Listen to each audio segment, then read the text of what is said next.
സംസ്ഥാന മോട്ടോർ വാഹന വകുപ്പ് നടപ്പാക്കുന്ന ഡ്രൈവിംഗ് ടെസ്റ്റ് പരിഷ്കരണത്തിന് സ്റ്റേ ഇല്ല. സ്റ്റേ വേണമെന്ന ഡ്രൈവിംഗ് പരിശീലകരുടെ ആവശ്യം ഹൈക്കോടതി തള്ളി. ഡ്രൈവിംഗ് ടെസ്റ്റ് പരിഷ്കരണവുമായി സർക്കാരിന് മുന്നോട്ടു പോകാമെന്ന് സിംഗിൾ ബെഞ്ച് വ്യക്തമാക്കി. സർക്കാർ നടപടി ചോദ്യം ചെയ്ത് സമർപ്പിക്കപ്പെട്ട 4 ഹർജികളിലാണ് കോടതി പരിഗണിച്ചത്.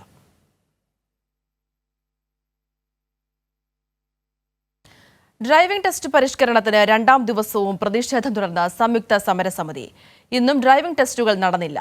ഡ്രൈവിംഗ് ടെസ്റ്റുകളുടെ പുതുക്കിയ സർക്കുലർ പിൻവലിക്കുന്നതുവരെ സമരം തുടരുമെന്നാവർത്തിച്ച സംയുക്ത സമരസമിതി. ഇന്നലെ മുതലാണ് പരിഷ്കരിച്ച ഡ്രൈവിംഗ് ടെസ്റ്റ് മാർഗനിർദ്ദേശങ്ങൾ നിലവിൽ വന്നത്.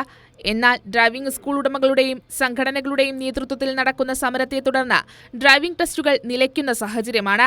തിരുവനന്തപുരം മുട്ടത്തറയിലെ ഡ്രൈവിംഗ് ടെസ്റ്റ് ഗ്രൗണ്ടിന് മുന്നിൽ ഇന്ന് രാവിലെ 8 മണിയോടെ സംയുക്ത സമരസമിതിയുടെ നേതൃത്വത്തിൽ പ്രതിഷേധം ആരംഭിച്ചു. അന്തസ്സുള്ള കഞ്ഞി എന്ന പേരിൽ കഞ്ഞി വെച്ചായിരുന്നു തിരുവനന്തപുരത്തെ പ്രതിഷേധം. ഇന്ന് മുട്ടത്തറയിൽ ടെസ്റ്റിനായി 18 പേർ സ്ലോട്ട് ബുക്ക് ചെയ്തെങ്കിലും ആരും ടെസ്റ്റിനായി എത്തിയിരുന്നില്ല.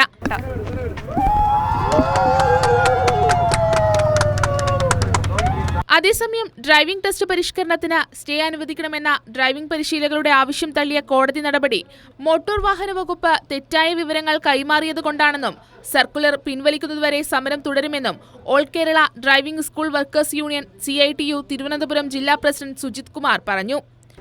പാർട്ട് 1 കഴിഞ്ഞു പറഞ്ഞാൽ വിദ്യാർത്ഥികൾ റോഡിൽ 3 ഉദ്യോഗസ്ഥർ പിറകെയും 1 ഉദ്യോഗസ്ഥൻ ഫ്രണ്ടിൽ വരുന്നു. ഒരു കാൻഡിഡേറ്റിനെ മാത്രം ഇരുത്തി അവരെ പീഡിപ്പിച്ചാണ് ടെസ്റ്റ് നടന്നത്. എന്നിട്ട് പോലും 5 പേര് പാസ്സായി എന്നാണ് ഇവരുടെ കണക്കൂട്ടൽ. 5 അല്ല 15ഓളം പേര് പാസ്സായിട്ടുണ്ട്. കോടതിക്ക് ഇതിൻ്റെ CD കൊടുത്ത് അത് കേരളം മുഴുവനും ഇങ്ങനെയാണെന്ന് തെറ്റിദ്ധരിപ്പിച്ചു. അതിൻ്റെ ബേസിലാണ് ഇത് തള്ളിപ്പോയത്. ഞങ്ങൾ ഈ കേസുമായിട്ട് മുന്നോട്ട് പോകും, സമരമാർഗമായിട്ട് മുന്നോട്ട് പോകും. കൈരളി ന്യൂസ്, തിരുവനന്തപുരം.